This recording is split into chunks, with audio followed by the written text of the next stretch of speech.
9 years ago, the idea occurred to a few of us to turn The Prophet into a movie. And the reason we thought about it was because it is such a bestseller. It's sold around the world, hundreds of millions of copies, and it's been published in over 50 languages. And it seemed like, honestly, a good brand, a good pre-awareness, a pre-built-in audience that could be, lured over to seeing it as a film. And it's a book that's been a big part of my life for a long time, ever since college, and it's always just been sitting there, and you think, why hasn't it been made into a movie?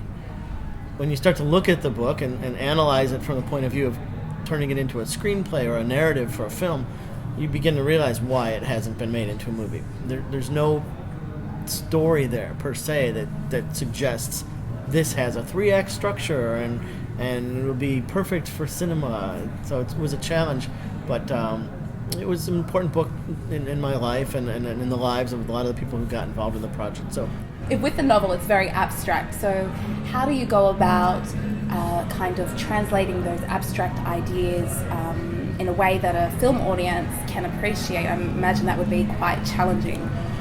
Yeah, when you read Gibran's poems, they're very ethereal, and there's big words, and it's abstract concepts, and it's poetry.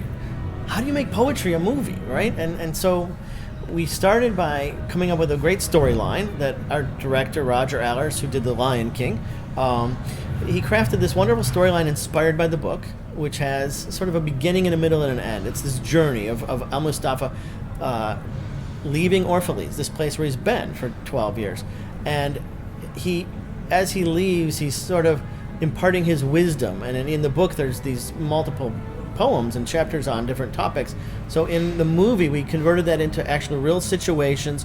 So there's a wedding that he encounters, and he's asked to give a blessing at the wedding. And in that scene, he's sharing some of the poetry in his blessing for the bride and groom. It's the poetry that was in the book that's the chapter on marriage. And as we go into the chapter, we hear Liam Neeson, who does the voice of Mustafa, read the lines of Gibran, but we go into an animated sequence that's done by a different director than Roger. So we have 8 moments in the film that are all dramatized and created by 8 different directors from different parts of the world, working in different styles, all of them phenomenally successful as animation directors. They all work in different styles, and they take this abstract poetry and they create something that's a beautiful vision. And with Liam Neeson's voice doing the words, it works as a kind of a tone poem, and it comes in at a right time in the movie, and then it brings us back to the main storyline that Roger has created that brings us through the film. So then the vows end, for an example, in the marriage scene. And now he's got to leave the wedding, and he's got to continue on his journey with the he has to continue on his journey with the authorities who are taking him to the harbor to get his ship. Of course, at the end, when he's supposed to get his ship, there's a big twist, and I'll leave that for audiences to discover. But everything's not as it seems. In the original, Mustafa journeys through the town as a free man. In your version, he's a political prisoner. I'm just wondering if that's inspired by any current world events.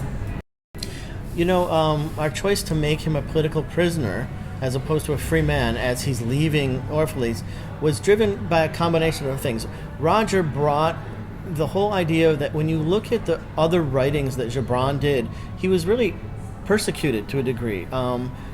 With his Pity the Nation speech and with his writing and with some of the other things he said, he definitely found himself on the outs with a lot of the traditional thinkers. So for us, it's not literally him being a prisoner, but it's sort of a metaphor for people who are speaking, whether it's part of the Arab Spring that's just gone, that we've just experienced in history here, or whether it's something that's happened in centuries or decades gone by.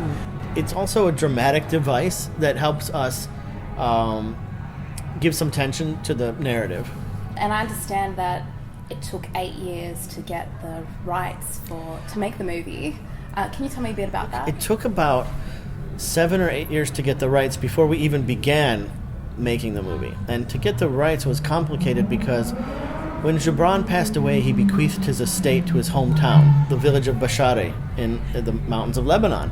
And so to deal with getting the rights to make a film, you have to get the rights from the owner of those rights. And this is a group of guys who speak Lebanese, speak Arabic. They're not necessarily comfortable with how Hollywood does business. So we had to find a way to get inside to that group. So we met a lawyer who worked with their lawyer, who then kind of made everyone a little bit more comfortable. We visited with them, we discussed with them, we worked with them quite a bit. So it seems that you're definitely living your dream. Yeah. What advice do you have for people who, they may have so many great ideas, but they just don't know where to begin? Yeah, listen, if you want to become a filmmaker, the first thing you should do, you don't need to move to Hollywood anymore. There's the studio system, that's Hollywood. Filmmaking, though, is around the world. Get yourself involved with people making films.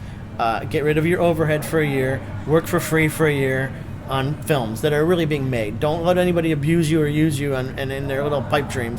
Work on something that's real. But don't expect to get paid much. And by the time that year is up, you'll have wonderful relationships, and you'll be able to climb up from there. Whether you want to be a writer, a director, in front of the camera.